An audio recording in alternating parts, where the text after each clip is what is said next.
the answer to great leadership, honorable leadership, ethical leadership, whatever you call it, actually lay thousands of years ago. If you look at someone from a Buddha to a Lao Tzu to a Sun Tzu to Jesus of Nazareth, what did Lao Tzu say?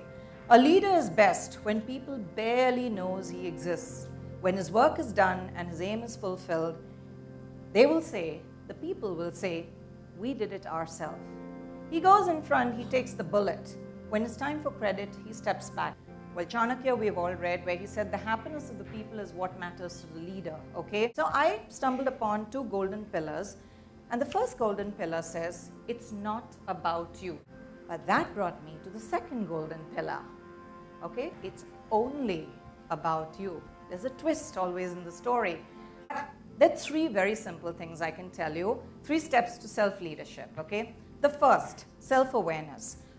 Very simple thing, you can do this every night. This is what I call a 360-degree self-trait analysis. So we know that there are a number of traits all of us as human beings have, right from happiness, gratitude, positivity, joy, tolerance, compassion, mercy, forgiveness, and all the good things. And then you go to the dark space. The dark space is all about jealousy, fear, rage, anger, greed, stealing, lack, poverty consciousness, and so on and so forth. And it gets worse and worse and worse. And analyze yourself on all of this. Just make this chart and then do a rating from 1 to 10.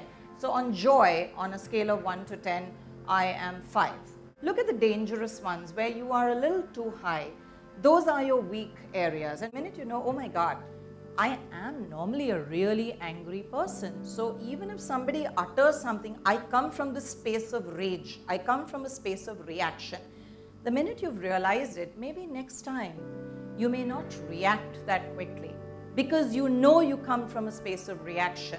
At least you will breathe before you react. So analyze and then identify key areas of change and then start understanding what pushes your buttons and what derails you. The second step, self-reflection. This is something I call the blackboard eraser technique. So every day, morning to night, we go through a whole plethora of thoughts, words, deeds, actions, behavior, crazy behavior, good behavior. We did a few good deeds, we did a few horrible deeds, and you sit down at the end of the day. Now, my take is, in that last 30 seconds of your life, when you're on your deathbed, your entire life is going to rerun in front of you. But it's such a big life of 60, 80 years, very tough, okay? Why wait for that last day? Why don't you just do it every day? As you sit and reflect for 5-10 minutes, create this imaginary board and write, okay, I reacted in rage to somebody. Then take an eraser and just rub it off. Just erase it from your mind. It's a form of subconscious imprinting, basically. And then replace that with something a little better. So instead of rage, you will say compassion, tolerance, understanding. Do this every day. You have to do this every day and you have to be very honest with yourself.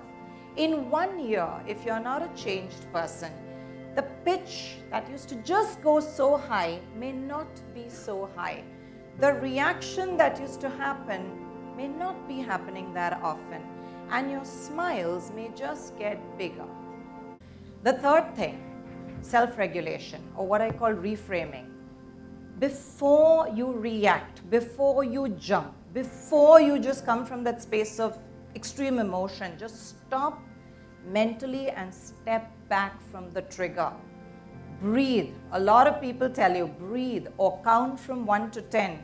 And then acceptance. Just accept, okay, the person yelled at me. Is there any logic that says you have to raise your pitch a little higher and start yelling at that other person? And if you just stop for 2 seconds, you will realize that same pitch that you would have taken is actually lowered on its own. Remember 4 things, okay? You are always in control. Nobody can hurt you without your permission. Forgive and let go. An eye for an eye, as Gandhiji said, will only make the whole world blind. Third, be in complete harmony. Don't talk about love but showcase something else. And last but not the least, please remember this. Everyone is human. Everyone is fighting their battles. It is unwise to be too sure of one's own wisdom. Don't think we're the smartest one. And it is healthy to be reminded that even the strongest may weaken and the wisest can make mistakes. So make your own pathway and forgive and let go. Okay, so as human beings, the last line I think encapsulates it beautifully, the entire presentation from Mahatma Gandhi. As human beings, our greatness lies not so much in being able to remake the world, but in being able to remake ourselves. And in remaking ourselves, we can change the world and have happy, ethical, courageous, wonderful workplaces. So thank you so much.